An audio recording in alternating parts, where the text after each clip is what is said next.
Now to get to the evening's talk. A lot of you, we all know Rob Astorino, and I remember when he first came into office, it seemed like Mother Nature and the federal government and most any other obstacle. I think he had like 2 or 3 of the worst storms in his first year or two as county executive. And he's had a lot of challenges over the years. And I have to say, and I'm saying this not only as his friend from Mount Pleasant days, having known him on a personal level, but also professionally, I really can't remember a politician, a public servant, who has handled all of these diverse responsibilities with such professional comportment and grace under fire. I have to say that. The topic tonight is keeping Westchester economically vibrant and fiscally strong.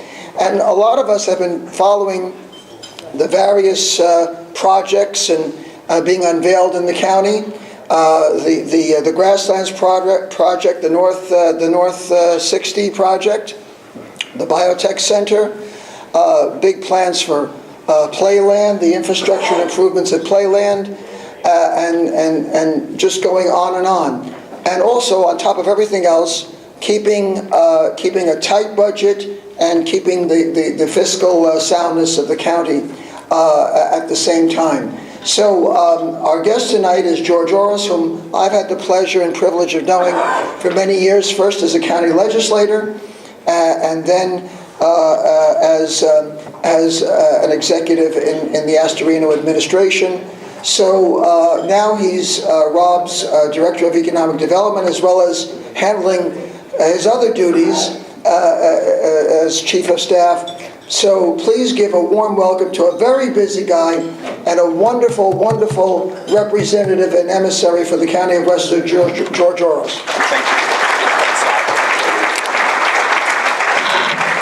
Thank you, Albert. Thank you. It's a pleasure to be here on behalf of County Executive Rob Astorino and to see so many of you who I've known over the years. 2 things. One, somebody came up to me, hasn't seen me in a long time, and said, "Boy, you really still look good." So I know you've all been drinking, which means my speech will be much better. And secondly, somebody else came up to me and said to me, "Are you going to be short?" I said, "I'm only 5'8". I'm not getting any taller." So I'm sort of the guy in between Astorino and Plunkett, if you know what... Anyway, I want to thank you for inviting me here, Albert, and for all of you having me come here and speak on behalf of County Executive Astorino. I also want to thank all of you for what you do, because too often people in government think that they have the answers, that they drive the agenda, that they drive the economy, and the reality is that it's people like you that are out there building the properties, building the office space, renting the office space, getting businesses here, getting people jobs. That's what makes our economy grow. That's what makes Westchester County so terrific. So on behalf of the county executive, I want to thank all of you for all you do each and every day. The first day I came into the Astorino administration, I was confronted, and I'm sure any of you that have been to any State of the County addresses or have heard Rob speak or whatever, we always talk about the 3 Ps. And at first, I was in a room with Kevin Plunkett and Rob and me, and I thought, is this our bathroom break? That was a joke. Jeez, am I that? You haven't drank enough. Anyway, the 3 Ps are, number 1, we want to protect the taxpayers of this county. Number 2, provide essential services. And number 3, promote economic development. And quite frankly, if you do the last one, promoting economic development, you're able to protect the taxpayer because the tax revenues grow without increasing taxes. And when you grow that revenue stream, you can certainly protect essential services. One of the things that we're very proud of in the Astorino administration is that from the day we took office to today, 7 years later, county government is spending less money than it did when we took office. And that's not accounting for inflation. That is based on numbers to numbers. So when you account for inflation, we're actually spending less than you would normally be spending this time. And that's not an easy task. And we've done it in a lot of creative ways. but we've done it by challenging our commissioners, our directors, to look at different ways to do business, to take a business mindset to government, so that you're not just saying like, well, we've done it this way before and it's costing more money now, so we go back to the taxpayer. And just let me give you one little point here, because a lot of people now are saying, well, you know, what if you increase the tax, the property tax, by whatever the tax cap is or whatever the cost of living is? Well, since Rob Astorino took office, if we had increased taxes by just 2% a year, that would be $524 million worth of taxes coming out of the property owners of our county. Now that's money that today is in their pockets, and that allows them to spend money discretionarily to buy goods, to buy services, to buy a new home. Those are things that are very important. And at the same time, we have preserved the essential services. Our social services department budget is actually the only budget in county government that has increased over the 7 years. And the reason for that is there are people in need, and we are willing to recognize that and do what we have to do. But we have done this without too many layoffs. We had some layoffs the first year, but we've reduced the workforce by 17% through attrition, retirements, and just not filling those positions. And I'm going to ask all of you out here, we've lost 17% of the county workforce. Have any of you noticed it? No, you haven't. Really, I'm answering your question, I shouldn't, but I'm hoping you said, you were supposed to yell out then, no we haven't. Anyway, but the fact is that county government was bloated when we took office. There was duplication, there were a lot of people doing things that were unnecessary, and you know what? It's refreshing to hear from some of our employees over the last few years that, geez, thank God I really have now time to really work instead of just sitting here doing things. When we look at essential services too, one of the other things that Rob did is when we had the terrible incident in Newtown, Connecticut a few years back with the shootings in the school, Rob Astorino's answer was to say, let's get to the root cause. And he established something called Safer Communities. And we've done a number of things with Safer Communities. One of the things we did was bring in the school districts, the police forces, the local people, to talk about the signs of when people have certain psychological or mental problems, that you got to nip it in the bud, because that's what caused Newton, somebody who really had some very severe issues that nobody recognized in time. And apropos to that, that program has grown to different things, but right now the biggest crisis facing a lot of us is the opium and the heroin crisis that's hitting us. There are people all around this county each day dying from overdoses. And so we've created a program called WORTHY, which is Westchester Opiate Response Teams Helping Youth. And what we're doing is sending our mental health folks out to the schools, to the athletic. If any of you are coaching Little League or soccer or anything like that, we will reach out to you. We will tell you about the warning signs. Our mental health people will tell you about the warning signs, what to look for, and what to do to sort of intervention or intercede and try to do it successfully, because that's the only way we're going to get rid of this problem. It's a very difficult problem. Let me switch gears now to something totally different. The affordable housing settlement. You guys tired of hearing about it? Because I am. In 7 years I've been there, I've been thinking about it. Quite frankly, we feel we've done what we were supposed to do. Rob Astorino inherited a settlement that Andy Spano entered in 2009. Full disclosure, as a legislator, I voted against that settlement.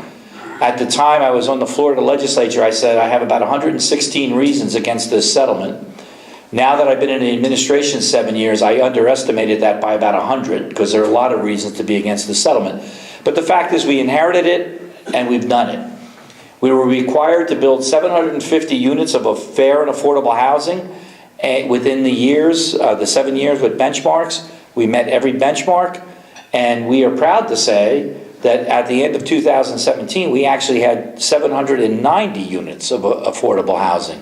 So we were 40 units over. At this point, we're in a position where we're very hopeful that we're going to be able to resolve the final issue, which is doing our analysis of impediments. And what the analysis of impediments is that Over the years, the prior administration in Washington and HUD felt that our zoning in Westchester County created segregation and was exclusionary. We did 8 different studies to show that wasn't the case. We actually engaged Pace Law School and their Land Use Institute to do a study. They found that is the case.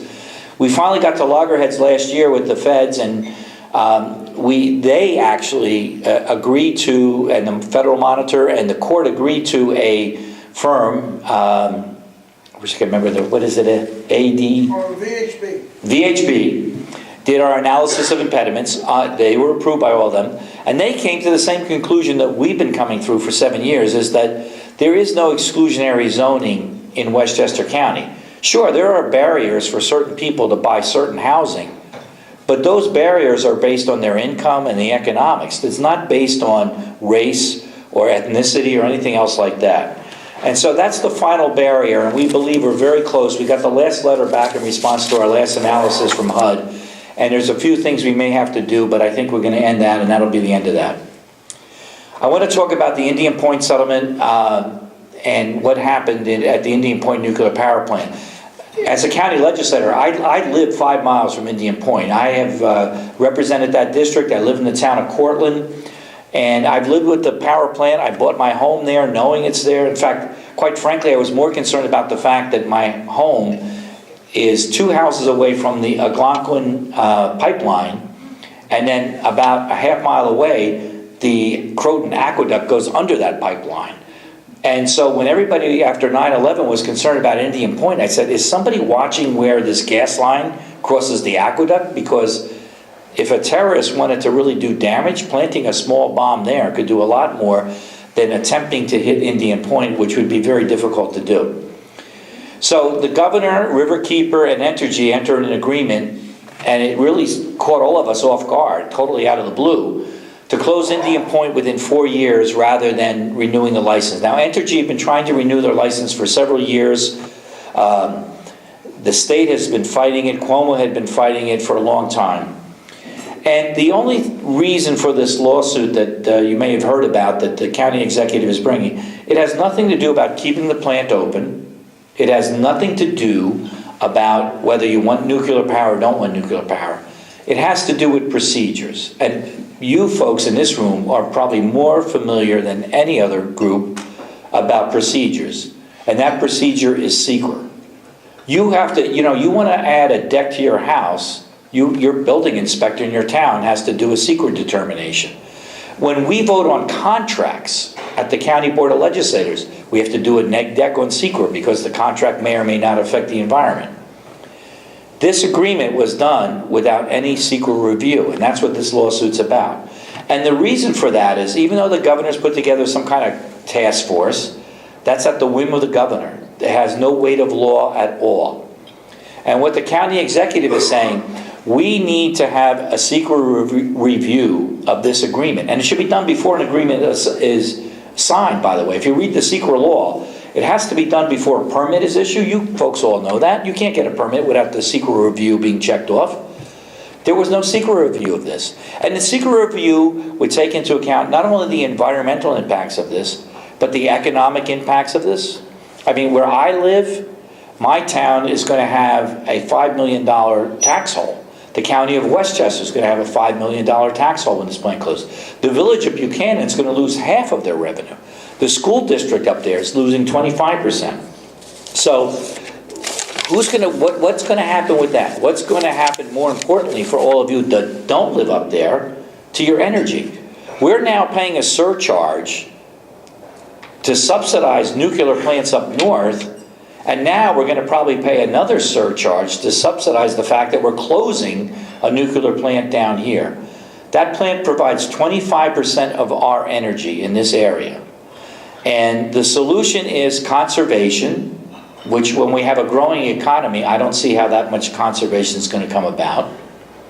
It relies on solar and wind, which I think this area has kind of close to maxed out. And then it relies on bringing a sort of an extension cord from hydropower in Canada down to New York. And that that extension cord is going to go through the Hudson River. So I'm really confounded about how Riverkeeper, who is so concerned about the Hudson River, is willing to sign on to this agreement, which is going to require them to perhaps dig up parts of the Hudson River to bring electricity down from Canada to New York. And by the way, does anybody think that's going to happen between now and 2020? I don't. I mean, if I want to put an addition on my house, I'm happy I can get a permit by 2020. So, all right, more positive news. Let's move on to positive stuff here. You may have heard about what's called the so-called North 60, which is the county owns the grassland reservations. You all know about that. That's where the hospital is, the prison's there, our MRF, I keep hoping they open a casino there, but they haven't. Anyway, what happened is we had 60 acres of land there, barren, not used for anything. And Rob Astorino decided that we should try to unlock that asset, which he's trying to do with a lot of things in this county. And so we put out an RFP, and what could be developed there that makes sense for Westchester County. And we got a response that made a lot of sense, and that was from Ferrari Associates to put up a bioscience technology center on that 60 acres. And the Board of Legislators unanimously, which is unusual with this current climate, unanimously approved that. That project is now going through the approval processes through the town of Mount Pleasant. Hopefully within a year or two it'll be approved and the shovels will go in the ground. But what this means for Westchester County is over 2,000 jobs, high-tech, high-paying jobs. It's going to have a biotech center that has got a great synergy with some of the businesses we bought here, like Regeneron and Accordia. It's right there where the medical center is and New York Medical College. So this makes a lot of sense. Not only that, this property now is going to go on the tax rolls, so it's going to pay taxes to the town of Mount Pleasant, as well as the county of Westchester and the school district. It's going to have no housing there, so it's not going to be a burden on the school district. And it's going to bring a lot of good, high-paying jobs to Westchester County. Talk a little bit about Playland. Playland opens on Saturday. Please go, we need the revenue. Standard Amusements is going to be taking over next year. Standard Amusements is our partner in this. They have great plans for this. They're going to spend more than $60 million to improve Playland. And again, it's another public-private partnership where, when I was a legislator, I remember when Andy Spano, I shouldn't say, it kind of sounds political, but it's not. It's kind of funny to me. He wanted to take over Indian Point. And I had a press conference, and I said, we can't even run an amusement park. How are we going to run a power plant? And we can't run an amusement park. Just like, there's certain things you can't do. Government can't do all of these things. But it's been a county park since 1928. And it's a great place. And a lot of people love going there, love bringing your kids, your grandkids there, everything.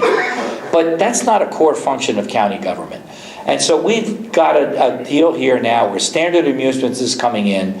They're paying us $300,000 a year minimum to run the place. They are taking over all of the capital expenses of improving the park, making the park better, and hopefully they'll be making more money so that that minimum of $300,000 a year grows more, because we'll be doing profit sharing. Westchester County Airport, another asset we're going to unlock. The way airports are structured in the United States is that any revenue derived, if it's owned by a municipality, any airport owned by a municipality, any revenue generated there must stay at the airport. Now, some of you may be old enough, I am, to remember that back in the early 80s, Westchester County got caught with their hand in a cookie jar, because what was happening is there was all this revenue coming into the airport. It was running a great profit, and the county started taking some of that revenue and using it for county purposes. And the federal government sued and said, you can't do this, and they won. And so what's happening now is that there is a great deal of profit at that airport, but it can only be used for the airport. Right now, we pay $1 million a year for somebody to run that airport. We get nothing back for that. And we pay for all the capital improvements. In 1996, Congress and President Clinton came up with this idea that we want to change that a little bit and let those airports that are municipally owned and that are of a certain size to be free of this. And so, for whatever reason, it took a long time. Only one airport in our country, and it's not even really necessarily in our country, the Puerto Rico airport took advantage of that, and they've done it, and they've done it very successfully. Midway in Chicago tried it, it fell apart. It fell apart because they were ready to close in 2008 when Bear Stearns and everything collapsed and all their financing dried up. So we're taking advantage of that. Now, we may have made a misstep in the administration because we went out and negotiated with an agency called Oak Tree and reached an agreement with them and put it to the Board of Legislators, and the Board of Legislators, and I'm a former legislator, it's like, wait a minute, we didn't have a say in this. Do we know if there's something better out there? So we work with the legislature, and we're out there now. We're getting back responses to our RFP. But the bottom line is this: under this law, there's about $150 million sitting there that can be released to Westchester County to pay for public safety, to improve our parks, to pay social services, to fix our roads. That money can be released. And, thank God for this, under general governmental accounting standards, we can't take all that money up front at once, because otherwise it'd be gone in a day. So we will take that money and spread it out over the 40-year or 30-year, whatever agreement we reach with whoever comes in to operate the airport, and take that 100, and what we hope it's going to be as much. It may be more, maybe less, but whatever. Take that money over 40 years, sort of an annuity to the taxpayers of Westchester County. So it makes a lot of sense. We'll see what happens when that comes up to it. And I think I am done. But you know what? I would love any questions. I don't know that I'll have the answers, but I would love the questions. That's it? No questions? No questions. Come on. One question over here. Yes, sir. Assuming Astorino's lawsuit prevails, what are the ramifications? Well, what would happen is the state, Entergy, and Riverkeeper would have to go through the secret process. Okay? Now, any developer in here will go like, oh my God, what does that mean? What it means is that they have to analyze what they're doing in terms of the impact on the environment, the impact on the economy, the impact on the community. And as they do that, those three stakeholders have the right to have hearings, talk about what they do, and then they have to come up with alternatives. So, for instance, if this is going to have a negative impact on the environment, because now you're going to have to burn natural gas instead of nuclear, and that's putting more CO2 into the air, what are you doing to mitigate that? And so then those three people that made this agreement have to respond to that. And so what it will do is what should have been done to begin with. What's the impact of 1,200 people losing their job to the economy? What's the impact to that tax base going to the economy? What's the impact to the environment when you're taking out what's really a clean energy? You know, whatever you think about nuclear energy, it has no CO emissions at all. So what's the impact of all that? And that's what will happen. It doesn't mean the plant won't close. That plant's going to close at some point anyway. But it will force the people who want it to close to answer those questions and give other people some leverage with a court to say, wait a minute, this answer is bogus. Yes, of course. Did the NRC come back with a decision as to whether to re-grant the license? The NRC was ready to re-grant the license. New York State, it's interesting what happens here. And why this whole thing precipitated is about October of last year, the courts ruled against Entergy. New York State was holding up they had to get a permit for the Hudson River because they used the Hudson River to cool. And so the state was worried about the fish in the Hudson River. So they said, we're not giving you this permit because you're killing fish. I don't know if they are or not.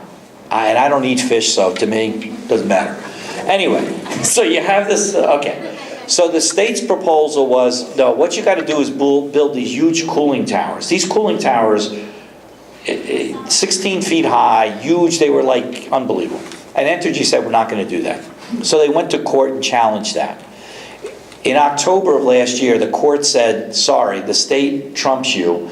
They have to issue you this permit.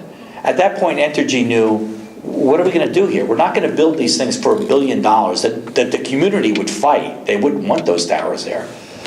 Or with oil prices and gas prices falling, and we're not really making money here, why don't we just pack our bags and go home and call it a victory? And that's exactly what happened. So, I mean, to me, if the state hadn't fought them, NRC would have relicensed them a while ago, and they would be there for another 20 years. By the way, forgive me, I had to step out for a minute. I don't know if have you finished with your prepared remarks? Yes, I'm answering questions. Oh, okay, because I didn't realize that. I thought you were going to get me another glass of wine. That's what I was hoping for. I was grabbing the gavel. To hit me over the head? No, not you, to start the Q&A, so I came in on it. So I'm sorry, Eric, you had a question. By the way, stand up, just identify yourself. And so George, Eric Abraham with Comstock Companies, and we're doing a project with the IDA, which I understand you're now the chairman of. Why don't you let everybody know what's going on with IDA, what's available? The IDA. Well, the IDA is... It helped us, and Yep. I think others should know about it. Well, the IDA is a great instrument. It helps retain jobs and to attract jobs here to Westchester County. And basically what we can do, unfortunately, unlike some states, we can't... Well, New York State, the county can. New York State can offer certain cash incentives and things like that. And we work very closely with Empire State Development, and I don't know if any of you know Megan Taylor, but she's terrific in working with that. And what the IDA can do, if you're building a property or if you're buying a property, we can exempt you from the New York State mortgage tax. If you're expanding a property, we can help you with the sales tax. So if you're doing a build out, all the sheetrock, all of the equipment, all of that stuff, you know, if you're buying $1 million worth of equipment, 7.75% of that is taxable by sales tax, and we can get you to waive that. We also can do, depending on what you're doing, we can do what we call we don't stand behind the bonds, but we can get you triple a tax-free bonding for your project by being an IDA project. So if you're going to be out there bonding a couple of $1 million. Obviously, if you can offer that triple tax-free, you're going to get a better rate than if you're going out to the regular market. So that's what the IDA does, and call me anytime because my salary is directly connected. No, it's not. It's not. We're bureaucrats. We get paid the same no matter what. But I'm really interested in attracting more and more business. somebody has a phone ringing, by the way? Yes, it's probably my wife. Actually, I have a question, George. You're not allowed to ask. It's No, the prerogative, I always exercise the prerogative to ask at least one question. But I was just curious, has there ever been an instance, and this is my ignorance about the IDA, has there ever been an instance where the county IDA has worked with, let's say, a municipal IDA on a project? Or is it really one or the other? It's usually one or the other. Although if they have if they're doing a bonding project, which I spoke about, sometimes their bonding cap is lower than ours. So we will go in and cooperate with them to give them a bigger bonding cap. But there aren't that many, Yonkers, Mount Pleasant, I don't know how they got it, but Mount Pleasant, Mount Vernon, there's 6 of them that have their own IDA. There's not that many, really. Why do you say Mount Pleasant? That's Rob's town, that's my town. Well, no, why would Mount Pleasant have? Any other questions for George, right away? Yes. Oh, the Industrial Development Agency. It's a creature of New York State. We're empowered by New York State. It's also a song by Sammy Faye and Bert, 1949 Ida. Oh, my Lord. Who is Riverkeeper and how big is the town? Oh, boy, that's a You don't want me to answer that. That's a loaded question. Yeah. Oh, that's good. I'll It's a say... non-government agency. It's a non-government agency. I'll say this. The Builders Institute was up in Albany about 3 or 4 weeks ago. I was with Nat Parrish, Ken Finger, myself, and we were testifying on SECRA. It was a DEC, Department of Environmental Conservation, hearing. And the room was filled with Riverkeeper and Adirondack Preservation and Sierra Club and Dolph Rothfeld. Many of you might remember Dolph Rothfeld, still active engineer. He would call that group collectively, somewhat derisively, the Bird and Bunny group, you know. And, but we were outnumbered, but not outgunned, I might add. But the river keeper comes from that whole Hudson River preservation, you know, legitimate preservation effort. Long Island Sound, I think Long Island Sound has a keeper.